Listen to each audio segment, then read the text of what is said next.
Thank you so much for being here today. I am so very excited that we're visiting Therman. And I know you are as well.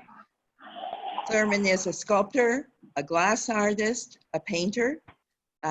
His primary medium is using sheet glass, which he cuts and paints and assembles. He adds found objects to create 3D sculptures and large site-specific installations. And I mean, who doesn't love Therman's large life-size ladders and chairs and his small-scale houses? He studied glass at Pilchuck, sculpture at the Rhode Island School of Design, and has a Master's of Art from the Pratt Institute. He is in more museum collections than we can name, and he has had numerous museum exhibitions. His passion for his artwork is only matched by his passion for his involvement in educational programs through the arts. He uses workshops, many for children, as a catalyst for social change within communities. So there's no question that Therman is one of a kind, and I'm so delighted to introduce him just outside his studio in Omaha, Nebraska. Hey, hi Therman. Hey, how are you? I'm great. I'm great. Good morning. I hope it's not too hot. Is it hot out there? Yeah, it's about 92, something like that, huh? But behind me is the studio, and I'm in Omaha. I've been here. Can you all see me? We can, yes. I've been here for about 11 years. A friend of mine, June Kaneko, talked me into moving here. At first I thought, what a weird place to be, you know, Omaha, Nebraska, and then I discovered it was a very creative place to be. It's a lot easier to do my work here than Los Angeles. Anybody from Los Angeles, I really miss Los Angeles, but here it is. This whole building is mine. It's great. It's a very convenient place to work.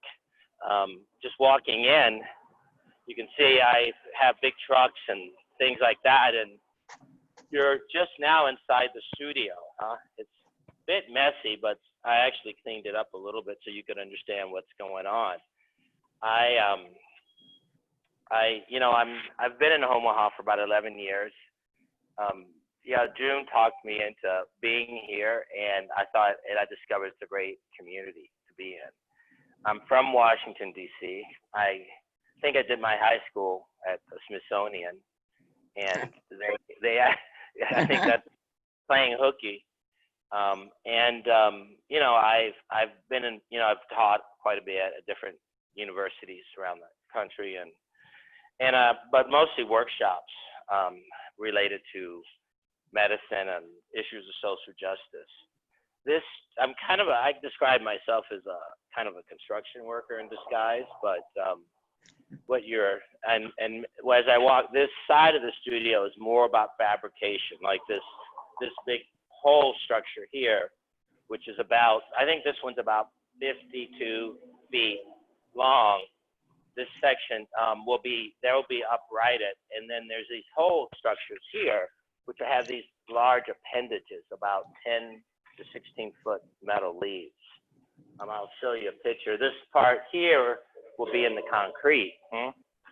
But as you can see, I have quite a bit of equipment here. There's the other 3 poles you can see here, and they form a structure that looks very much like these here.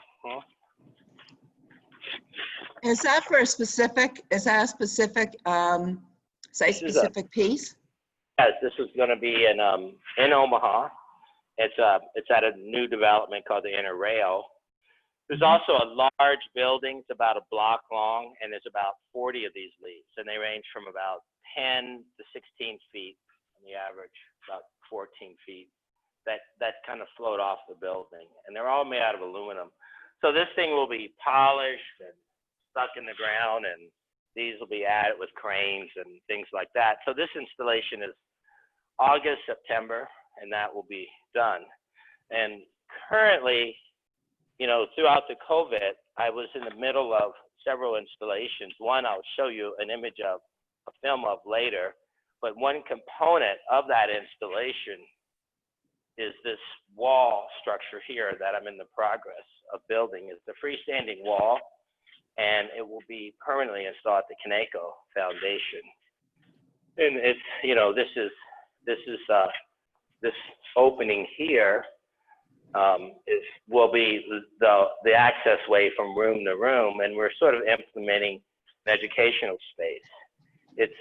I'm actually repurposing an older piece, 3 older pieces into a new piece, which is quite a bit of a challenge because the imagery, you know, has to be kind of adapted, and to create a greater relevance to each other.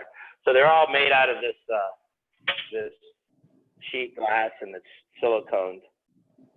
There's a master drawing of it, and then I'm actually recutting some of the previous boxes down and then reconstructing them, reblasting them and sandblasting them and laying in the imagery.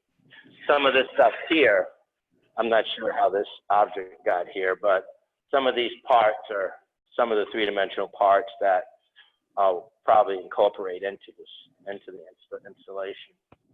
So this will be done about another week and a half, thank goodness.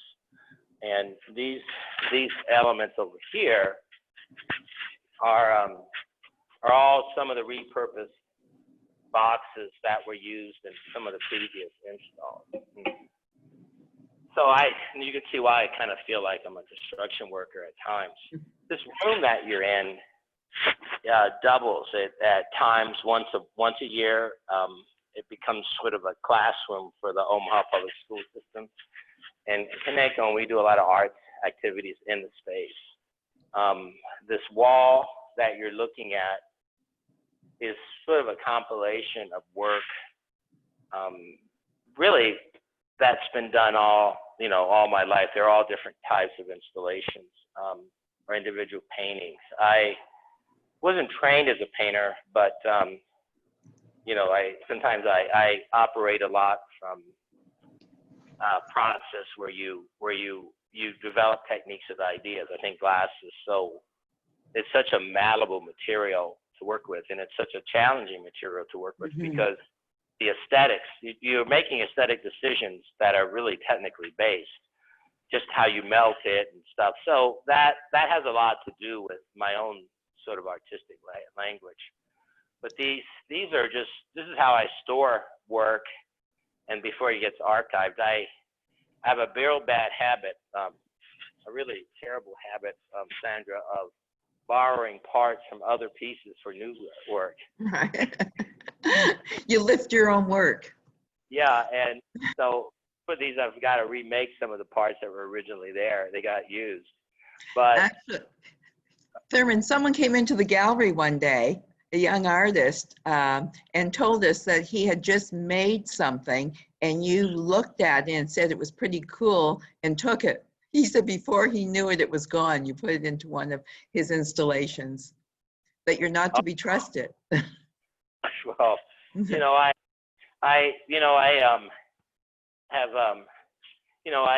think, I grew up, like this painting up here is a Vermeer, and, I didn't learn technically how to paint until, I had ideas, and I actually was self-taught, but what I can do is and because of that, if I draw from life, it's not so good, but if I draw 2-dimensionally, I can really copy well. And I did a series of paintings that were, I don't know how to describe it. I was doing an installation at the Toledo Art Museum, and they let me borrow artwork from the museum and put it in there. So I had works that were made by artists that I grew up with. I really did. And I had Van Gogh, I had a Cezanne. It was pretty high insurance price on the show, and I fell and I put a dent in the Cezanne, and I was really kind of worried about it, and the dent went away, and then I told them, and you know, and in the process of looking at the Cezanne, I was like, this painting is not that good. I could do this thing. So I copied it, and I copied it so well that they thought I was painting on the original, which was a brilliant color blue. And that's when I started reproducing these paintings as an homage. I don't do it that often, but it's just an interesting thing. I think this painting is one. There were two of these paintings done, and it's actually the location of the in Rochester of the what's it called, the Mayo Clinic. The Mayo Yes. Clinic at that site, Mhm. and an installation of about 12 assembled paintings and boxes that form it, and they all had some reference. I try to stay away from a literal kind of symbolism, you know, in terms of how do you decide what you decide to make, but I do try to dig deeper in terms of the essence of what a lot of these things are about. So, you know, there's a strong interest in structure, I would say, and intuition in the making of this work. I don't have fun as much as I'd like to. I think I do, but I'm always a grump when I'm in here. I'm glad that I'm not working now. I cuss a lot, you know, but so Therman, how many projects do you work on at one time, or do you stay focused on one? Right now I'm working on way too many. Most of them are related to social justice issues. I kind of think of my artwork and my advocacy as both creative, and I'm very interested in sort of creative input. So I would say there's three relatively large projects. One of them is new. I'm making an outdoor ladder that's kind of a tower, and individual pieces. I'm constantly working on them, and there must be.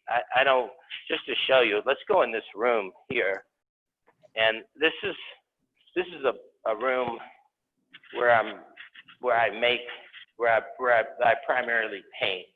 It's this thing here is this is actually a Sedeka box. I do a lot of work, and I've started working a lot with the Tri-Faith, which is sort of an Abrahamic religious group that they have a temple, a mosque, and a church together, and it's based in Omaha, and it's really a fabulous place. But everything in here are pieces that I'm actually working on. So I'd hate to tell you this, Sandra, but it's probably about 15 to 20 pieces I'm working on at a time.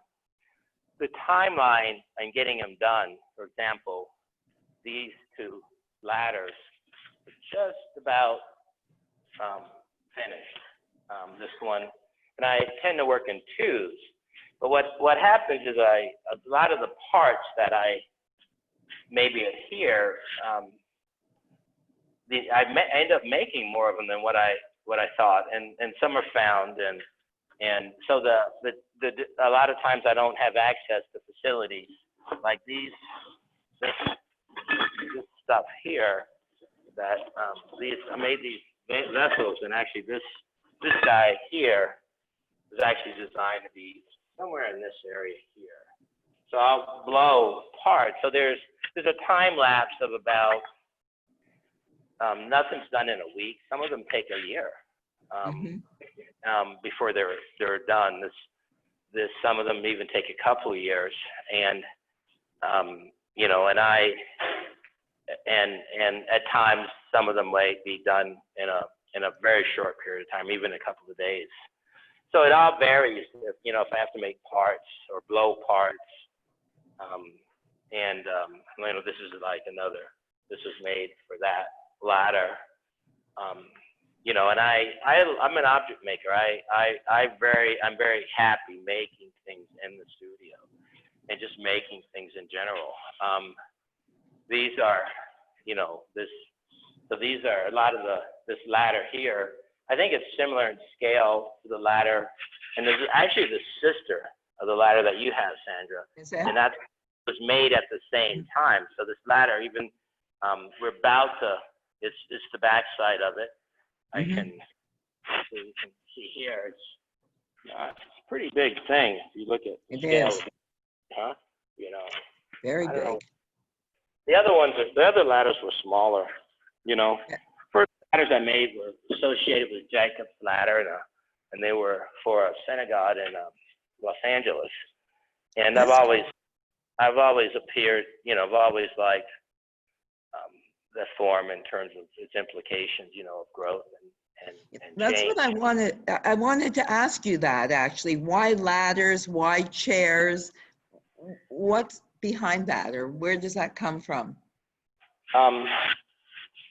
Initially, you know, I did, you know, I don't have it's much more of an instinctive decision than a linear decision per se. And you know, ladders, you know, obviously is so much about growth, but you know, initially when I was working in the studio, I only worked on installations, larger installations. Here, I'll show you where I store some of them. And they were, you know, the museum would sponsor it, and sometimes I'd make them right there. So you end up with a lot of stuff, you know, like this is, you can see back here, there's a lot of stuff, you know. Therman, how big is the studio? How many square feet are we going through? This is 20,000. 20,000? It's his tamper room here. They're like 11 pallets just to make that one piece. I honestly, people didn't know, I used to throw them out because I couldn't keep them. There's too much stuff, you know. And see here, come here. Let me show them this thing here. It's broken, but you wouldn't believe it. I shouldn't take you back here, but I will. This thing, this mirrored structure, the mirror can be repaired. It's like a 16-foot mirrored chair. Wow. And it was at the Orlando Museum. So it was 16 and a half feet. So I was trying to get rid of it, and they were like, no, you have to save it. You can't get rid of it. You know what it's like moving a chair like that around? It's no fun. But you know, there's a deeper fun associated with doing this. I'll be honest with you. I make art for the experience in the studio and the challenges you have with yourself in the studio. And I'm not as concerned about the product, which is why I should be more prolific, but I'm not. You know, I spend about half my time on art and about half my time sort of promoting or developing educational or just, you know, things that make that or exploring how art can make the world a better place and stuff like that. But you see, I have a lot of stuff. So, you know, sometimes, you know, when we made the leaves, the first structure I was showing you all with the poles, and we made the leaves, this entire space was filled with those leaves, because if you imagine, they were as big as this table. Some of the leaves were longer than this table. Oh my! Oh, there was a lot of. So we had to paint them. So we just turned. It was so much fun to paint them. I had to use a broom, you know. And you know, I apologize for not, you know, infusing a picture. But even your topics, you know, I asked you about ladders, but there seems to be a theme too that goes through your work. Where does that come from? The topics that you choose? Like I noticed, for instance, the paintings, the clouds. One here. Where does that come from? There we go. You know, again, it's a kind of a very instinctive thinking. You know, it's not linear. Sometimes I wait. You know, I'm very critical of the studio work, and when I started painting clouds, first it was like, God, I think I was looking at a Turner painting. I just was so wanting to be able to have that skill set. So I approached it technically, and then, you know, I just started photographing. I think just from driving. I think I did a lot of trips to Iceland, and you know, I would just take these walks and look up, and I just wanted to emulate that in some of the work. And I'm very interested in kind of this how instincts and, you know, linear thinking, you know, parallel. And, you know, I think that in the end, I kind of think that we're all artists, you know, even lawyers, accountants. It's just, I think there's a certain amount of creativity about everything that people do. So, you know, I think the clouds is, you know, it's like, how do you decide what you decide to do? And, you know, what are your options? At times, you know, having such a studio is a luxury, but at times, you know, particularly in my education stuff, the resourcing of materials is secondary to the idea. Mm-hmm. So I love, you know, I love parameters, you know, like when you do a large permanent installation, you're given guidelines that relate to safety, to engineering specs, to things like that. And those things kind of help me, those things become avenues for a different way of thinking, Mm-hmm. you know, and that part of it is probably the most important part to me. You know, so, you know, the chairs, originally in some of the installations, I noticed chairs and ladders and things like that here's a smaller chair with a base, where they kind of grew out of installations. Uh-huh. And I don't want to tell you that I had no way of keeping them. You know, I did some of the installations used, like the Orlando show. I think we had 2.5 53-foot trucks of things and then and by the time it was done, it was like moving an apartment building or something. And there's stuff, you know, there's 7,000 feet of things. And, you know, I just wanted to be a part of something more, you know, than just a show. I wanted to be a part of a change. And, you know, they opened up the educational programming to me, and we ended up doing a tremendous amount of stuff. And you know, I think somewhere down the line, I thought, God, it'd be really neat to not have to do construction for a living. So I started painting these objects, and I call them studio-generated works, the houses and stuff. And the odd thing is, these individual works take far longer than the larger installations. I don't know if it's because of the timelines or what, but so you know, there's you know, I consider myself a painter, sculptor. You know, Mm-hmm. this painting here is kind of very big. It's about 8 feet by 7 feet. Yeah, I love your painter. I love the painterliness, obviously. You know, and the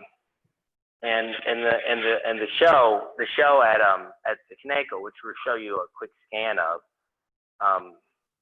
you know, is that show is, you know, the show was implemented and was going to open when the virus hit, and so I decided to change the format of the show. And you know, the June and I are dear friends, and one of the things we have in common is we're kind of interested in like what's next. So I do show a lot of irreverence to objects that I make at times. You know, in this room, there's these big houses I'm working on. They're relatively large, and there's some smaller things too. But you know, but the show at Kaneko is very much about what it's, you see it, and then I'll actually, maybe I'll talk about it when you see it. But I'm basically gonna do some inflatables there. I want to use that venue as a way to break into a new body of work. You know, Mm-hmm. and you know, and you go, what makes a piece successful? You know, there times, you know, a lot of the traditional values of balance and form and color and shape Mm-hmm. have a lot, you know, have a lot to do with it. You know, I am obsessed with beauty. You know, I consider myself a craftsman too. I think there's a language in the crafts, you know, that you don't get with paint. It's like a language, such, you know, thicker optical glass. It's just beautiful stuff, and it speaks its own language, and it's very insane. These prints are of Lincoln. I sometimes will silk screen, and then cut and build objects with the screens. And I've done, some of them are very politically oriented and were used, I've had, for example, we did a fundraiser where the images came from Haitian orphanages done by children.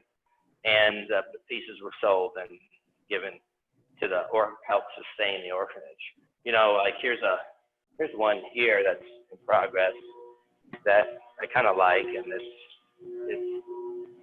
the script comes from a diary that was made here, and so this has been silk screened on with these inks, and then I'm about to put some of the objects inside of it too, and there's some more printing. So those are things that I'm working on too. There's a lot of variety. Yes, there is, huh? Definitely. Even scale wise. Yeah, this guy here, I'm working at Star, North Carolina, which is in the center, south of Greensboro. Mm-hmm. And I've been working with this foundation and the Eckert Foundation and a few other foundations, and they have a program there that deals with youth that are incarcerated, but it offers a highway to get them out and alternatives. So there's 50 kids in the camp. So the glass speaks to these kids. I can't begin to tell you. And when they get involved, and I've been putting a fair amount of time into that. But that area, they make face jugs. It has a tradition of making face jugs, and I've always been, I wanted to have.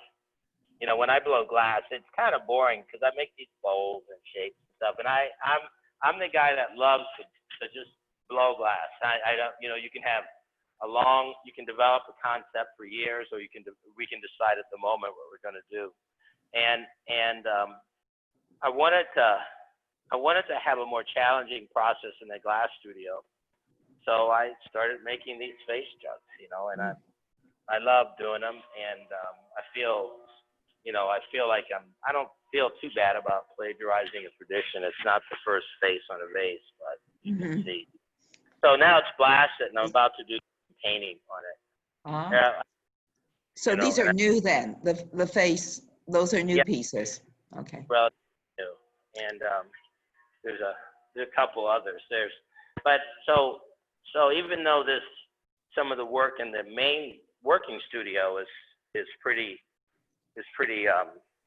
like here's one that's almost there. This one is almost done here, but he don't look so hot to me. I'll tell you that. I need to work on this guy. But this and the other one that it takes a lot of character on them once I start working on them. As you can see, I have a lot of seconds here because I'm pretty, you can't, it's funny, it's hard, it's hard to decide when is a piece finished. I've had situations where I've overworked things or underworked things and had to look at them quite a period of time. How are we doing for time? I think we're cool. Okay. What I was going to ask you though, seeing as you brought that up, would you like us to go see the show at June Kaniko's now, or should we do that at the end? What would you like, Therman? We could do that. Okay.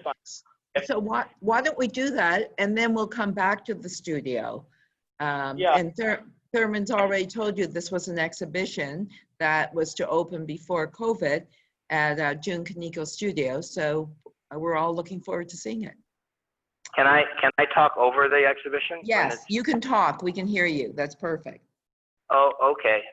And if people have questions, is there a chance for them to ask those questions? Yes, Dan, can we arrange for them to ask a question now? Or maybe the question should be at the end.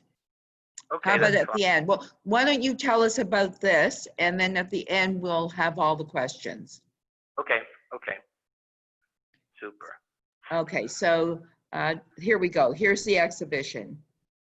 This is a room that during the there's objects from installations like that tower. This is one of the these are 4 feet by 4 foot, and it's a it's a painting. It's encased in glass, and some of the color floats out of it. It's very minimal. This house is Fiesta del Sol, I think it's the name, and it's 7 feet tall. And my battery's running low. Oops, come on, thing. Here we are. Okay. Room. It hasn't been finished. I'm actually going to have projected images. I'm going to be drawing on the wall, on the floor. So this. Oh, fantastic. So this is the first stage of the installation, and so these are just some of the objects. And originally, I was going to actually just make inflatables in the space, but there was a period where I couldn't come in the building. Here's another painting. So like on that wall, there's going to be projections over some of the paintings, quite a bit. So it will change quite a bit, the whole installation.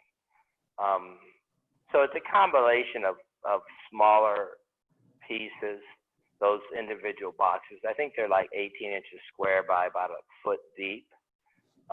And you can, I use that, I painted. I think there's the next images. I think somewhere down the line, I was with Jenny Ruffner, and she gave me this broken thing. I found it in the trash. So I recycled it and repurposed it back into the box. And originally, so these are just that set of paintings. The Buddha was, I've wanted to make my own artifacts. And so I carved it in Mexico out of stone. It's about 500 or 600 pounds in weight. It's these are some of the paintings. And then beautiful.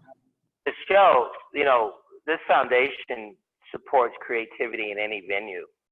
So like partway through this space, we're going to probably in about, depending what COVID's thrown all our programming out, but partway through the show, I don't even know when it closes. This room, we're going to have a science fair. I'm going to have science fairs. I've been excited about science fairs that look like art shows for youth. So maybe I'll send you, Sandra, pictures as it changes. Oh, I'd love to see it. So do you do this with the local school, the science fair? Is it the local high school, public school? Is that what you're doing?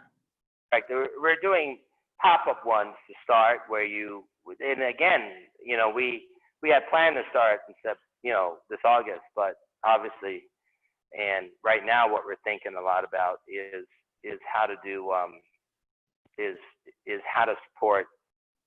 There's several things. We're trying to figure out COVID-friendly sort of activities that can support education and instill creativity there. So we might actually, I'm leaning towards creating a curriculum that supplements teachers. And since I work directly with teachers, it's done collaboratively.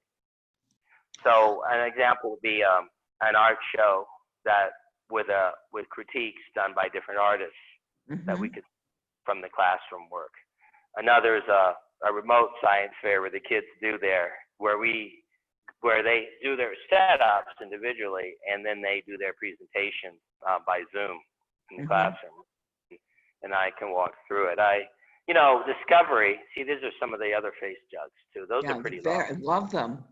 Really pretty big. Yeah, things. very, very nice. Excellent. And pardon? No, I was just asking, how long will this exhibition be at the foundation, would you think? Well, it parlays into the room of those objects parlays into open-ended educational space. I think it's probably going to be about 4 months, maybe 5 months. I collaborate with some of the other sort of faculty or staff at Kaneko, and I'm very, including June himself, and I'm kind of open to how the room is used. In other words, there's not a set agenda, and the COVID has made it pretty unfriendly. We're lucky here because the Center for the Contagious Disease Center is here. So the head of one of the former heads is kind of our unpoliticized advisor on what we can and can't do. Oh. Mhm. And so really, That's convenient. and we're trying to, just on the fringes of getting input from him as a creative person on the board. Mhm. There must be doorways, creative doorways to move forward with this Mhm. stuff. So that's kind of where I'm at with that. Mhm. You know, so that's the show, and it will, so I suspect probably April, March, but probably by October, it'll probably look very, very different, Mhm. you know, and, you know, so I'm using it as a venue for new work. That's And, you know, where it so can I be want to, seen. yeah, I want to make a big whale. It's kind of like a workshop, you know. One of the problems with the foundation or challenges has been it's such a beautiful place that a lot of the things that we've done there look good, and they shouldn't look good. They should be more innovative, and innovation doesn't necessarily look great. So there's been too much energy put into designing how things look rather than the content that they carry. But that's okay. You know, things move. I mean, I love working with that particular foundation, and June's, you know, he's pretty funny. He's a pretty interesting guy. Yeah. So, So what's the pardon? goal of that foundation? What is the goal? To to foster creativity.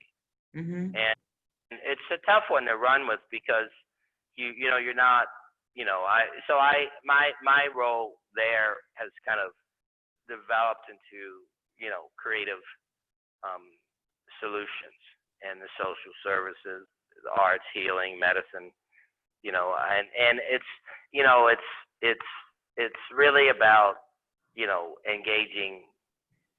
You know, one of the themes I hope we have is law, is exploring, you know, how law has changed over the past couple of 100 years, how it gets translated, understanding it, and coming up with creative thoughts about where it should go because of how we deal with each other. So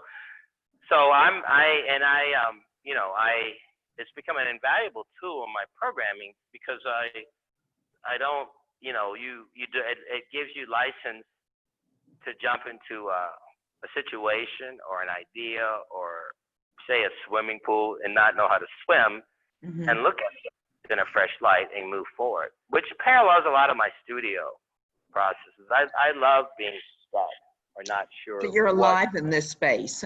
You're alive in your space. Yeah. But Therman, I think you're always looking forward. That has to be where you're always looking, eh? Yeah, I hope so. I can be curmudgeon, I tell you that, you know. But you know, so a big part of it all is the process of doing. You know, I think that there's a large Sudanese population here, the second largest outside of South Sudan, and you know, we've done a lot of work with that community, and one of the things we discovered that's going to happen that needed is papers, and no one has their papers. So we just got permission from South Sudan, the actual president and so forth, to have a pop-up consulate. So we're going to have like a South Sudanese consulate for a week, 3 or 4 times a year at the Kaneko until we find sites that prove relevant. And, you know, that will be a big part of that is emulating how enriching that community is here as a part of Omaha. So there'll be a part to it and all that. So, you know, I'm pretty good at stumbling around and figuring out good fixes. Very good. So now that we're back in the studio, should I have Daniel show? Was there something you were going to show us there? I'm sorry. Did I interrupt you? I think, unless someone has any questions or wants to see something in particular, no, I'm fine. So, you know, pardon? So should we put up some images? Like we went through very quickly. There's so much to see. Daniel has some images of some of the pieces that are available that are in the studio that we could show everyone so they could take a look at them. Should I do that now? That's true, and if they should inquire to to you, we can figure out, the details about some of them. Okay, So yeah. Daniel has some images. But yeah, I'm And- looking at Yeah. pretty good. And the first images that you're going to see are actually in the gallery in Toronto. These are, I think the first 7 pieces are the gallery's pieces. And I love your houses. I love the houses. I wish I could remember the names of these things. I always forget. I have 2 names, but they get titled. Sometimes the titles are developed before. I was going to ask you about that, how you title your pieces. And then a lot of times at one point I was really, God, what does the title have to do with it? So I started using airline confirmation codes. So that was. then I some of the titles look kind of, they actually lead in. I think this one's called Paris. I think it is, and it leads. No, this is in Paris. It's called, I can't believe it's not Moscow. I can't believe I can't remember it. Okay. Painting is called Paris. And my favorite ladder. I love the ladder. And so I've been, let's see, what was I going to tell you? Yeah, that one's at the Kaneko. That was just one night. So that's about 4 feet, that one. I like this house. This looks like a great house. So it's a new one as well. I see it's 2019. That's correct. I'm partial to that color. That's the one that Puesta de Sol, I think it is. And so sometimes the title can open the door to how you. I think this one is Paris. In fact, that's the one. Is this, yeah. The one in my gallery also is the name of a city, but it's not Paris. It's in Europe, Eastern Europe. I see. Kiev. Mine's called Kiev. Yes. Okay. Three sciences, I think that was. That I always, there's another one of the cloud studies paintings. So are the cloud studies a newer study? No, they're not. Those are pretty old. Those are 5, 7 years old. Really? Okay. Yeah. These are some, I call them Arena Blanca boxes. I'm not quite sure where the names came from, but they're 28 inches square. So they're smaller pieces. 4 inches deep. And these are some of the ones that are at the Kaneko too. Yes. And I know this is the first, isn't this the first female Black aviator. Aviator. What was her name, Therman? Bessie, what was her, oh my God, I should know. And, it's funny because I'm starting to build out some Black, or just history issues, things, and in some of my advocacy. Bessie, oh my God, it was tragic how she died. Somebody booby-trapped her plane. Bessie Coleman. Someone, are you, really? Her plane, and so couldn't land. The wheels couldn't come down. She took off. Ooh. She was murdered, essentially. That's it's terrible to say that, but that's Was that the case. Someone that was with her, or are you talking about the enemy? The enemy within? Pardon? The enemy within. The enemy within. Wow. That's tragic. I think it's genial. So a lot, sometimes, I had, yes? No, I notice you have a lot of, is this a crow, or a lot of birds as well as a theme? I had a dream, and a series of dreams, and I was at this art show, and it was the most incredible work. I couldn't believe it. And I wasn't envious, but I was like, oh my God, I'm washed up, And then I looked at the name. I was just amazed, and then it was me. It was my work. I was the artist. So I have them in store. So I'm actually kind of excited. I admit that the last 3 years I've been carried away with social justice, because there's so many opportunities. things have happened in my life through art. You know, like once we were doing a mural in Mozambique, and they forgot, you know, I had all these kids, like 70 kids, 65, 70 kids in the park, and they had live TV, but they forgot to paint, you know, they forgot to paint. And so live murals where the kids made things on the wall, we got competitive, and we did all, and we just filmed and danced and used our bodies to make shapes and stack us up. It was the most incredible thing. And, you know, so so what's coming up the next year or two, I'm pretty excited to be, you know, I'm not allowed to do too much social service work until the afternoons. So I'm pretty excited. That was a pretty good cloud. See, this chair here is, it's about 17 feet. It's outside. It's an outdoor piece in aluminum. The glass doesn't do too well. See, there it is there in front of the, we were installing it. It looked better tilted. So I had to like figure it out and change the foundation. I thought it should say tilted, you know. That was the sister. That's the mirror. That's one of the mirror chairs. And where's that located? Where is that mirrored piece? Dan, just go back to the mirrored piece for a minute. Where is that piece, Therman? It's in the studio here. And it was that broken mirror thing you were looking at. But you can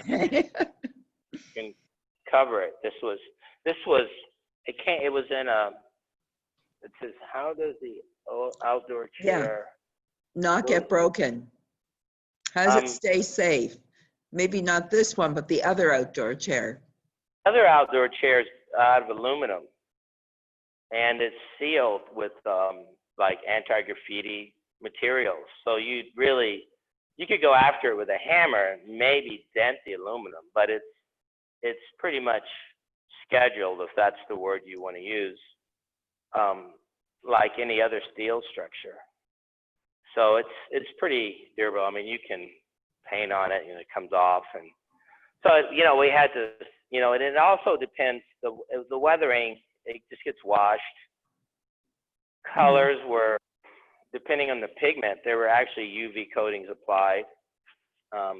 It wasn't, you know, I figure I'm in my 60s, so I figure in my 80s, I'll probably have to maybe retouch the paint or something. I don't know. You know, you know, but right. You know, so I mean, there's a room like that wasn't made for outside that we've made outside, just to see what happens, and it's done pretty well. You know, you wonder I always think, how long should things last? How long, you know? And I go, you know, with museums, they're going to get pretty full after a while. Wait, I mean, you know, I don't know, but you know, that chair has been outdoors for maybe 7 or 8 years, and it's you know, so you know, I'm not very comfortable making things out of glass. You know, my friend June made a tower in Lincoln, Nebraska. It's tall, it's 40, 50 feet, and they used this laminate glass and stuff. You know, and someone shot at it with a gun, and they broke one of the panels, and they replaced it. So, I mean, you know, there's a certain amount of maintenance to anything that's outside. So it's about when do you parallel it, you know, as related to you know, other maintenance issues. It is hard, though, you know. Wow. Well, Therman, you're fascinating. We could probably listen to you for hours, but I know that some of the people who are listening have some questions, and I think now I should turn it over. I'm just going to say that when I turn it over to Daniel today, you'll notice that Daniel, I thought he called me earlier, I thought he was in the gallery. Our Wi-Fi isn't working, but he's put a bit of a backdrop of the gallery behind him at home, because many of you have never been to our gallery, and we hope with our next visits we can film there or do our Zooms. But I want to open it up and let people ask you some questions now. Okay, Therman? Fine, that's fine. Okay, Dan? Perfect. Thank you very much, Therman. That was really informative, a great tour. if you would like to ask Therman a question, all you have to do is click on the hand in the bottom left of your screen, and I will call upon you when it's your turn to ask your question. And what you want to do is you're going to be prompted to unmute your microphone. So you just have to click unmute and you can speak directly to Therman. Before Therman, we go to some questions. I do have some questions that have been written into us. So I'm going to ask you a few questions. First from Anthony. Anthony would like to know your opinion. How can a new glass art collector effectively support Black and Indigenous people of color making art today? Well, probably to buy the work, to not judge it. That's one thing. You know, that's one. And another is, you know, it really, I think social change is an individual process. You know, it's like medicine, you know, and what actually is going on is it's an inside job. So it's about being resourceful, you know, it's about, you know, helping create opportunity. You know, you know, I've had situations even in my, you know, at the Smithsonian, you know, I was a high school dropout. I went to 7 high schools. I don't wish it on anybody. So I was kind of like goofing around, and I would hide out at the Smithsonian. They had great libraries, and you could get a hamburger, french fries, and Coke for $1.25 at the time. And I would always end up at the Freer, which is the Asian section of the Smithsonian library, because I was the best library. They had all these books on ceramics, and I was there. So one day the curator, one of the curators, the lead, Marty App was his name, he's like, he says, what are you doing here all the time? Don't you go to school? And I went, this is my school. I told him I was an arrogant SOB, you know? And then he's like, he says, you want to see some of the collection in the back room? And I basically ended up interning him, interning there. Then one day he says to me, hey, there's a demonstration of pottery on the mall by the Rhode Island School of Design. And he takes me down there and he says, this guy, you know, makes pots. And he had gotten me connected to a place that I could make pottery at. And the school flew me. They flew me to Rhode Island the next, like 2 days later. And I came back 3 days later and I had a full scholarship. Wow. So that's how old were you? How old were you then, Therman? 17. And they didn't care. And so I think it's about giving and you know, you can't, you know, I think every act that, you know, there's a Jewish word, I don't know what the word is, but if you change one thing, or you change the world, you know. And that curator was such an important person, just that little bit. So it's really hard to know how, it's a lot has to do with money. It could be helping pay for someone's education. It could be getting them to the school. It could be mentoring them. It could be finding ways to get financial support. And it could be just general belief, you know. And I think in the glass field, you know, the better their work is, there's a point where it could be marketing, developing marketing. I don't necessarily have those answers, but I just now took on a position of being a co-chair at a diversity committee. And I also work at several educational facilities. For example, I do work at the National Malcolm X Center, and I'm involved with Black History Museum, the one in Washington. And you know, I go, what will affect a kid's consciousness? You know, what are the economic issues going on in glass in general? And how, you know, do you make a living doing production? So it's a big, broad kind of territory, but I tend to want to help one person at a time, and then, you know, hopefully, and document that in such a way that maybe it has a relevance to more, you know.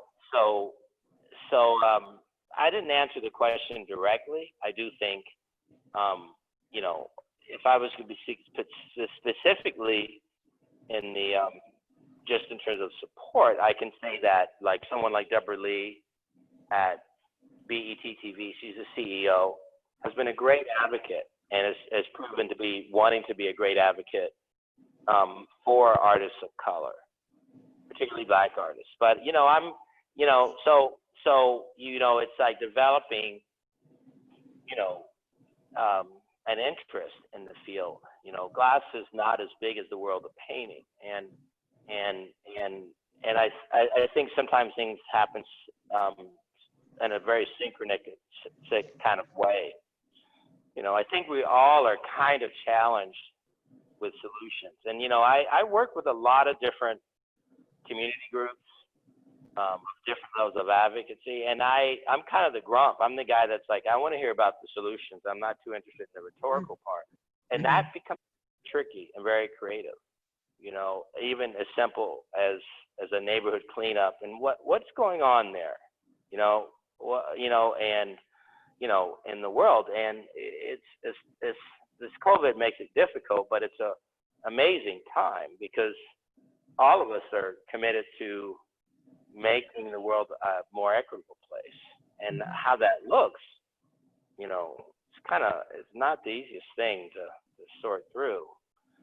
So, you know, as far as glass goes, you know, I'm starting to explore what we do as artists and how that implements change in communities. And I think we have an advantage because of the materials. And becoming an artist, be a craft person, a good writer, it's an inside job. And that's a tool that we have that's not rhetorical, but it really sources out in terms of us as people. So I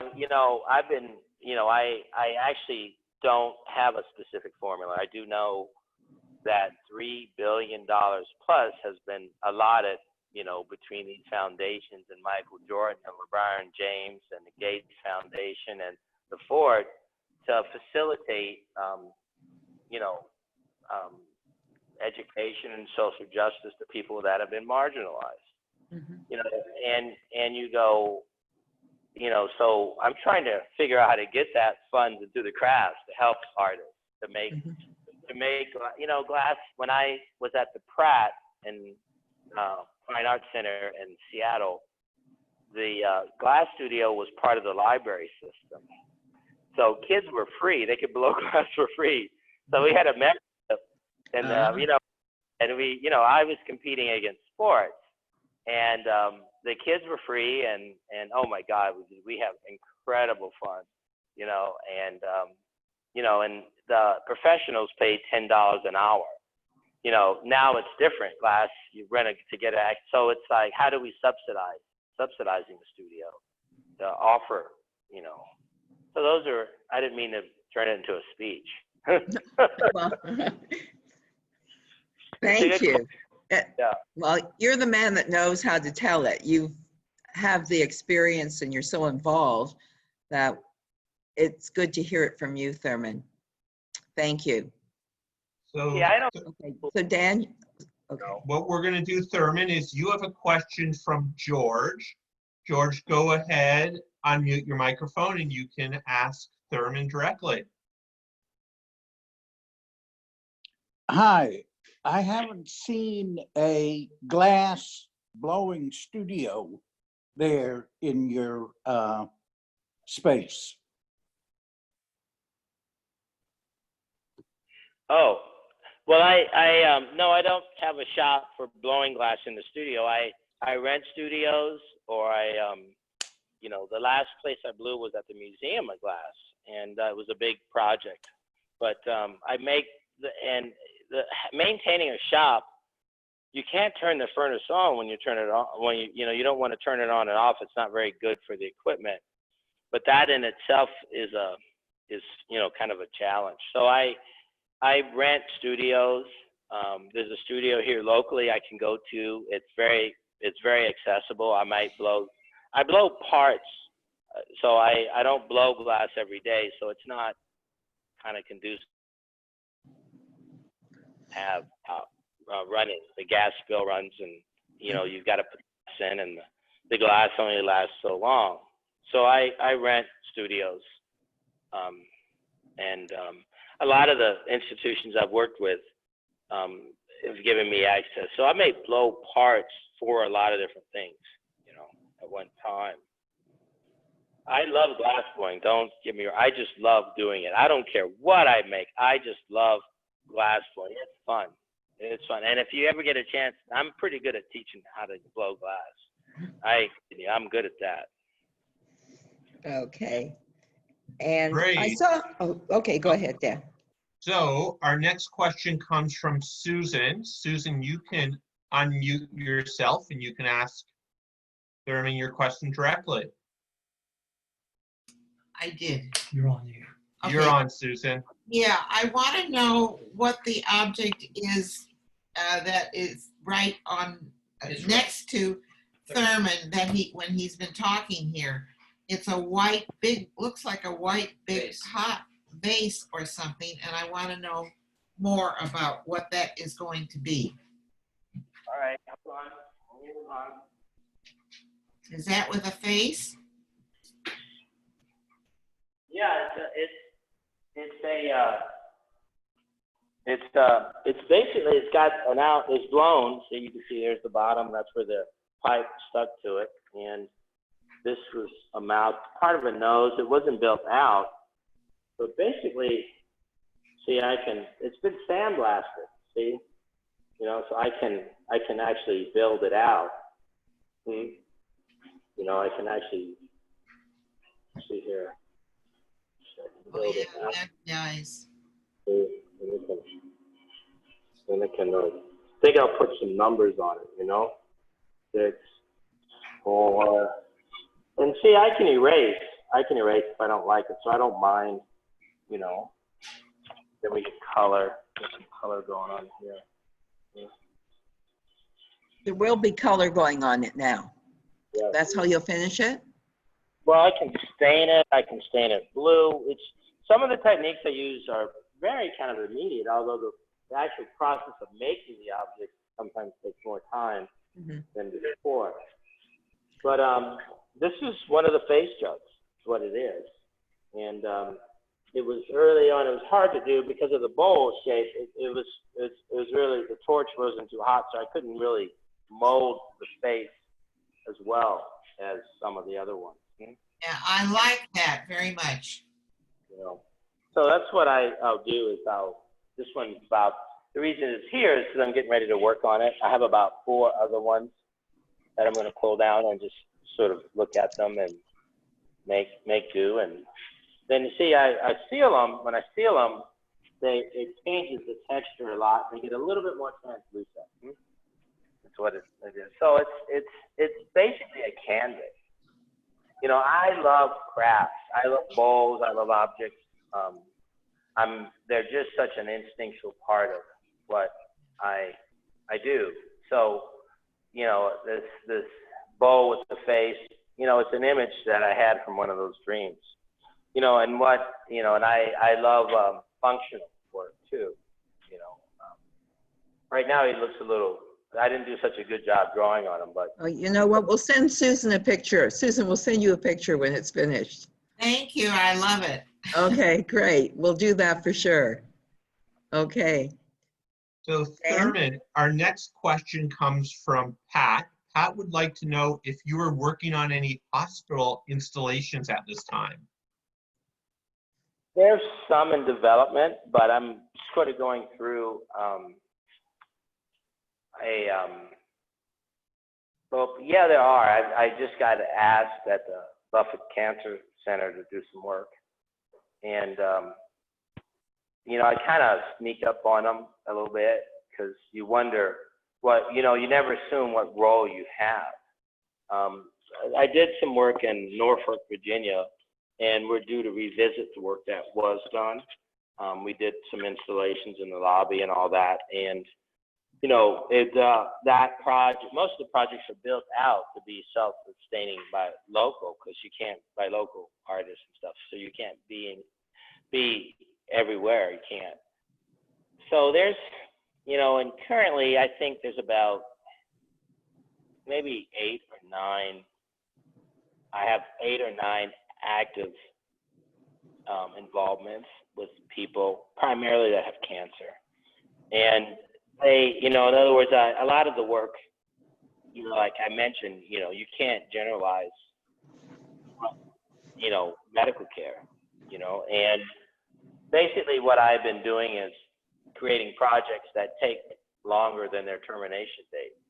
So they end up calling me, we got to hurry up and do this. True. I'm not kidding. Some of them run for years, and some of them with kids, and they gotten older, and they kind of lost interest, and they get back interested. So I maintain these kinds of contacts, but I've been solicited to do something at that Buffett Cancer Center, and it was kind of interesting because I come in more from a therapeutic support of what the art is rather than making art for it. Most of my art activities at hospitals are billed out directly from the patients. And in the end, the patients end up either doing the involved, designing the art, or to some degree being involved with making it, depending on their capacity. So it's kind of an interesting thing, with my structure for getting involved is to volunteer. I just sort of feel the culture of the facility. Some facilities aren't very user-friendly for when you get involved with, art and what it, how does art help in dealing with anxiety, and how does art help dealing with family? So I don't know what's going to happen at the Buffett Cancer Center right now. I've got things got kind of slowed up, with the COVID. So I'm anticipating spring of engaging. There are 2 or 3 installations being entertained at hospitals. And I just haven't decided, I have to go further and develop, what those will be. I know I have architectural plans, and I like to visit the hospital, and I don't just like to make something and plop it down. I'm very interested in what goes on in the building and the patient. So the answer is yes, basically. Okay. And Therman, Ava would like to know, with so many pieces and installations going on at the same time, how do you refocus yourself, kind of retool your brain activities each time? I don't think I get a chance to retool. But I'm working on it. I kind of build everything around my 13-year-old daughter, and so she's kind of first on the list, and then a lot of stuff gets deferred. I haven't been making that much studio work the last years, and then I'm kind of comfortable. It comes down to being honest to where you are, and when do you, I finally got saturated, and so now I actually block out time, and there's an article about being, saying that people that aren't optimistic don't get disappointed as often, and I couldn't buy into it, but I do want to, I personally, that's a big challenge for me, and leaving work and coming back to individual pieces is not so much a problem. I think that it's so much of my processes are instinctive, but getting in a place where you can, by blocking out time, it's helped me manage, my own sort of headset as I move from one thing to another. It's a lot of trust. I'm surrounded by fantastic people at the Kaneko. I run into I'm just really been lucky. And, of late, I don't do a lot of individual workshops. I'll do workshops, unless they're medically based, but I'll do a workshop to demonstrate what could happen. what could, up to gain by a bigger commitment, or what, when, or to help find out when. And then I do a lot of training. Where, I'll talk about what, if it's a cultural issue, where a white person is teaching a black kid that's in trouble, I talk to them about language. And that enables me to stay involved. So a lot of my involvement is kind of theoretical and administrative and resourcing. I do a lot of researching, finding ways of supporting, and a good example would be, we took out about 3 hours and with some teachers and came up with like no budget therapy for special needs kids, and we started with the flashlight. The kid's autistic. The kid's are really tough. He's just rocking and making noise, and you can't touch him and go near him. So I put the flashlight in my mouth, and my jaws are red, and I sit next to him. He starts yelling, and then he jumps on my lap when his jaws are red, and then he takes the light out and puts it in his mouth. And then he wanted to put it back in my mouth, which was not a good idea, But by the time we were done, we spent an hour playing. And I had more contact with this kid in that hour than he's had with anybody maybe in a year, easily. And so we figured out stuff like that. So I forgot the question, but basically, you kind of like, you take advantage of what you don't have and use that as an advantage. And it's sort of like changing, where are we? What if I can't blast this house, this vase, what can I do to it? And those become avenues for rethinking, and by the time I was done with those caretakers, we came up with 12 or 13 things, and the room was better. The room was just better. They think they got to pay someone $160 an hour to consult over some mundane activity that doesn't make a difference. I'm pretty critical. I walk into nonprofits all the time, and I think they failed miserably, and I'm not shy to tell them. If you say you're going to feed this or you're going to fight racism, you better fight it, and you better have results. And that's how I think. I look for tangible results, and not like we feel good. So many programs are cosmetic. You go on websites, you look, you think they changed the world. And then you find out whose lives are better. When you get involved with medicine and kids with cancer, it's like, how long are they going to live and what's the quality of their life? And it's not a joke. It's full on, you can be dropped in war, but that's what it's about. So, I get pretty, and to be honored to be part of something like that, So, it's intriguing. It really is intriguing, and it's a discovery. So, that kind of, sometimes the positives and what could happen. Pardon? Do you have 2% battery? Yeah, I do. Okay. We're running out of battery real quick. So we're Okay, can you do something about it? We have a few more questions here. We have one more question. So why don't I jump to the last question? First of all, Anthony wants to thank you for all of your time. He's really enjoyed your presentation.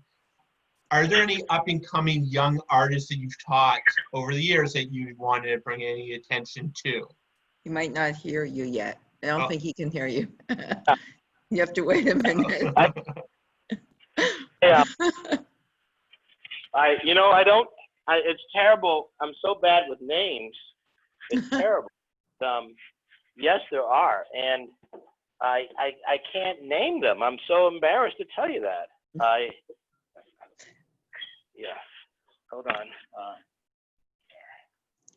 Maybe what we'll do, Anthony, is when we send everyone a video of Therman's presentation today, we'll add some names of some young up-and-coming artists that he's worked with over the years. So what I'm going to do now, I'm going to throw it back to Sandra. That was our last question. Okay. Sure. So Thurman, this has been an incredible pleasure and an honor, not just to see the work that you do, but the work that you do for others. I think the most important impact, your art has impact, but I think that everyone on this call has been very moved and very touched by your involvement with community, with people, and how important it is, how most of us aren't there the way you are. So, pretty remarkable guy, Therman. I knew from the first time I met you, but I want to thank you so much for sharing everything with us. Thank You've you. been very open. You've been terrific. Is there anything you'd like to say before you leave? Anything, No, or you're done? Really- It was great. It was truly great, and thank you. And I think that you've touched and made this very meaningful to everyone who came to visit you today. thank you. Thank you, and I hope one of these days I get back to Omaha. Excellent, excellent. Thank Okay. you all. Take care and be well and stay safe. Okay. Bye-bye.